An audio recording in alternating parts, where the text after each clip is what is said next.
एक ऐसे ऋषि जिनकी एक इच्छा ने उन्हें एक अलग ही समय रेखा में पहुंचा दिया, जहां उन्होंने एक नया जीवन, नई पहचान और सम्मान पाया।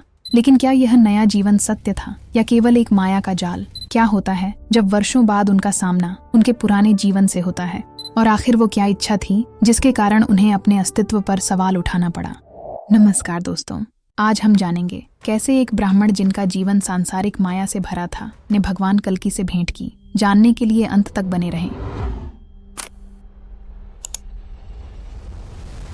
पिछले भाग में हमने श्री कल्कि का दिव्य जन्म, भगवान राम के आशीर्वाद के साथ उनका पवित्र नामकरण समारोह और गुरु परशुराम से प्राप्त गहन शिक्षाओं का साक्षात्कार किया था। साथ ही महादेव द्वारा श्री कल्कि और उनकी प्रिय देवी पद्मावती को दिए गए वरदानों और उनके दिव्य मिलन पर चर्चा की थी। अगर आपने वह भाग नहीं देखा तो आप इस वीडियो के बाद देख सकते हैं। पिछले भाग में हमने जाना कि वे सभी राजा जिन्होंने कामुक इच्छाओं से देवी पद्मावती को देखा और महिलाओं में परिवर्तित हो गए, स्वयंवर के बाद श्री कल्कि के आशीर्वाद से पूर्ण अपने मूल रूप में आ गए थे। सभी राजाओं ने श्री कल्कि को प्रणाम किया और उनसे मानव अस्तित्व और संसारिक मोह माया के बारे में प्रश्न किया और उनसे मनुष्य जीवन के सुख और दुख के रहस्यों को समझाने का आग्रह किया। तब भगवान कल्कि ने ऋषि अनंत को बुलाया, जो उत्सुकता पूर्वक भगवान का मार्गदर्शन प्राप्त करने के लिए वहां पहुंचे। ऋषि और श्री कल्कि की बातचीत के बाद सभी राजा असमंजस में थे। उनकी चर्चा के बारे में उत्सुक राजाओं ने आदर पूर्वक ऋषि अनंत से श्री कल्कि और उनके मध्य हुई वार्तालाप का सार मांगा। तब ऋषि अनंत सभी राजाओं को अपनी कहानी सुनाते हैं। बहुत समय पहले विद्रुम नामक ऋषि पुंका शहर में रहते थे, जो वर्तमान में जगन्नाथपुरी के नजदीक माना गया है। ऋषि विद्रुम वेद साहित्य में अत्यंत निपुण थे। उनकी पत्नी सोमा बहुत पतिव्रता थीं। जब वे वृद्ध थे तब उनकी संतान अनंत का जन्म हुआ, जो जन्म से एक हिजड़ा थे। समाज की निंदा से दुखी होकर ऋषि विद्रुम घर छोड़कर वन में चले गए, जहां उन्होंने भगवान शिव की आराधना की। प्रार्थना से प्रसन्न होकर महादेव प्रकट हुए और कहा, तुम मुझसे कोई वरदान मांग सकते हो।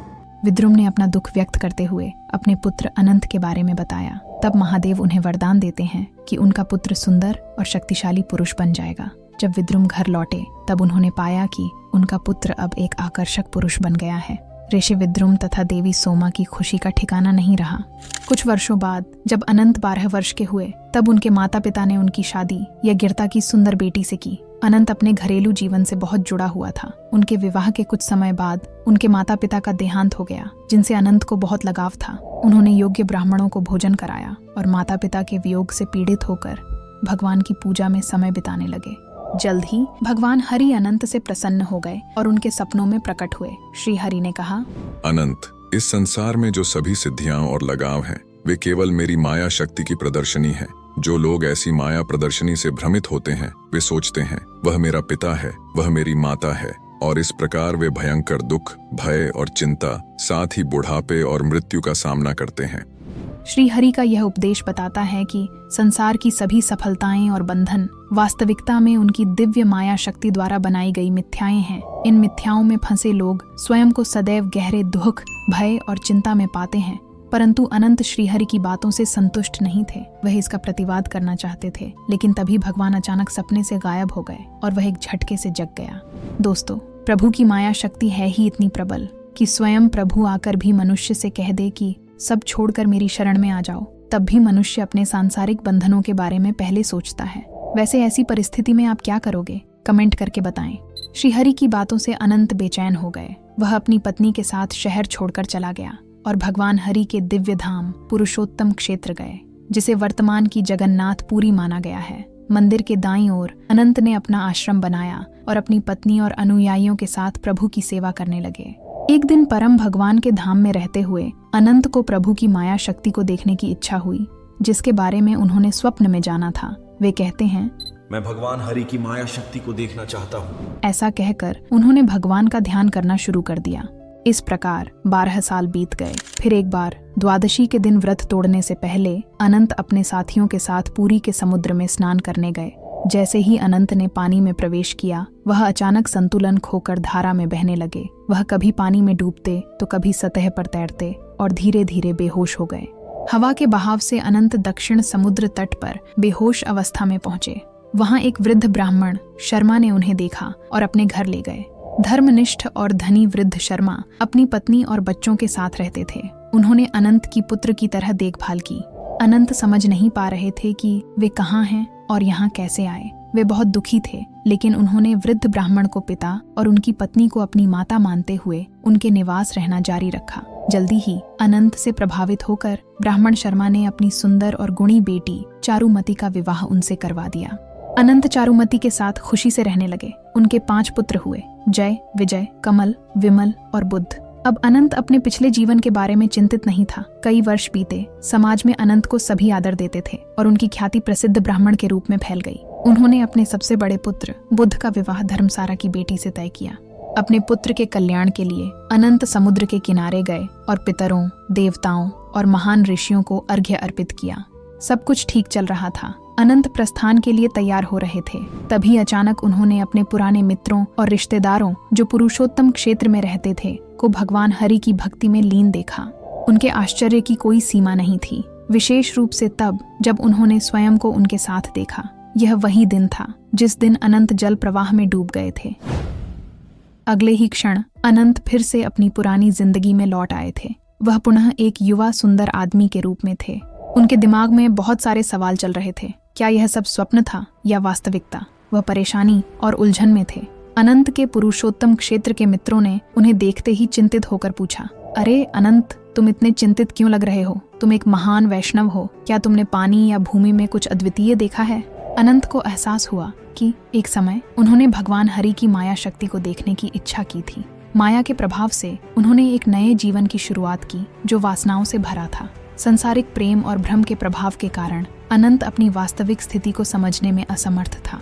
वास्तव में वह स्वयं को भुलाकर भगवान की माया शक्ति से भ्रमित हो गया था। अनंत अपने बेटे की शादी और अपने परिवार को लेकर चिंतित थे। परिणाम स्वरूप उन्हें बड़ी पीड़ा और शोक का अनुभव हो रहा था। अब अनंत को समझ में आया कि श्री हरि के वचनों का वास्तव में क्या अर्थ था। अचानक उनके सामने हंस सा व्यक्तित्व वाले परम हंस ऋषि आए। उनकी तेजस्वी ज्योति सूर्य की तरह थी। वास्तव में उनके दर्शन से सभी जीवों के दुखों का नाश हो सकता था। परमहंस ने ब्राह्मणों की चिंता समझी और अनंत को देखकर कहा, मेरे प्यारे अनंत, तुम यहाँ क्या कर रहे हो? तुम्हारी पत्नी चारुमती और 5 पुत्र कहाँ हैं? आज तो तुम्हारे बेटे बुद्ध की शादी होनी थी और तुमने मुझे भी आमंत्रित किया था। तुम तो 70 वर्ष के बुजुर्ग थे, अब 30 साल के युवक कैसे हो गए हो? क्या तुम वास्तव में अनंत हो या कोई और हो? क्या मैं वही सन्यासी हूं जिसने तुमसे मुलाकात की थी या कोई और हूं? मुझे तुमसे यहां मिलना रहस्यमयी लग रहा है। यह सब ईश्वर की माया का खेल है जिसे समझना बहुत कठिन है।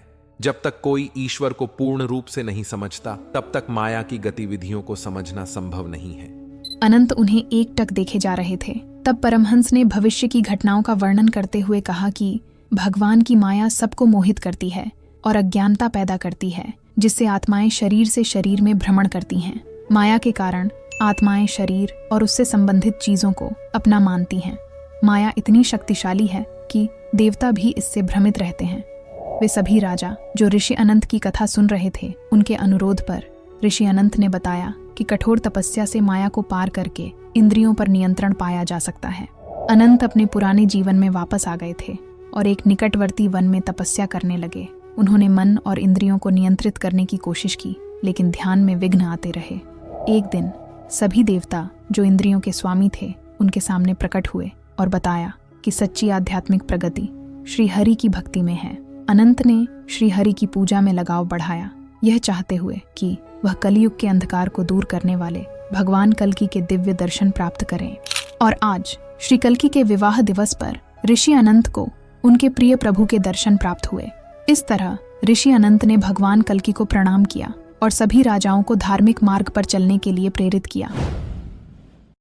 यह कथा हमें सिखाती है कि जीवन में माया और आसक्ति सबसे बुद्धिमान व्यक्ति को भी धोखा दे सकती है, लेकिन सच्ची समझ और आध्यात्मिक प्रगति केवल भक्ति और ईश्वर की खोज के माध्यम से आती है। दोस्तों, आशा है आपको यह वीडियो पसंद आया होगा। अपने विचार कमेंट करें।